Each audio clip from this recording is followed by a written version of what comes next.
સરકાર બાળકોના શિક્ષણ પર ભાર મૂકી રહી છે, બાળકોને ભણતર તરફ વાળવાનો પ્રયાસ કરી રહી છે, તો બીજી બાજુ છાસવાડી સ્કૂલમાં શિક્ષકો દ્વારા બાળકો પાસે કામ કરાવવાના અથવા બાળકોની માર મારવાના કિસ્સાઓ પ્રકાશમાં આવતા હોય છે અને પાટણ જિલ્લામાંથી આવો જ કિસ્સો સામે આવ્યો છે। પાટણના રાધનપુરના નજુપુરા પ્રાથમિક શાળાનો એક વિડીયો વાયરલ થયો છે।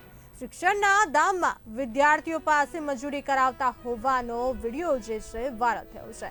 વિદ્યાર્થીઓ કચરા પેટી લઈને નજરે પડી રહ્યા છે, કચરા પેટી લઈને જઈ રહ્યા નજરે પડી રહ્યા છે, ત્યારે શિક્ષણ માટે આવેલા બાળકોને હાથમાં પેનના બદલે કચરા પેટી પકડાવવામાં આવી હોવાનું સામે આવતા મામલો ચર્ચાનો વિષય બની ગયો છે।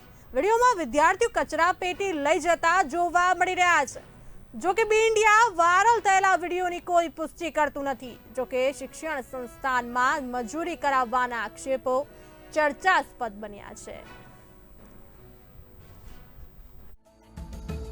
વિદ્યાર્થીઓ શાળામાં અભ્યાસ અર્થે આવે છે કે પછી મજૂરી માટે? ગ્રામ્ય વિસ્તારોની શાળામાં વિદ્યાર્થીઓ પાસે કેમ કરાવાય છે મજૂરી? વિદ્યાર્થીઓ પાસે મજૂરી કરાવવાનો શાળાને કોને આપ્યો અધિકાર? શા માટે વિદ્યાર્થીઓના ભવિષ્ય સાથે કરવામાં આવે છે ચેડા?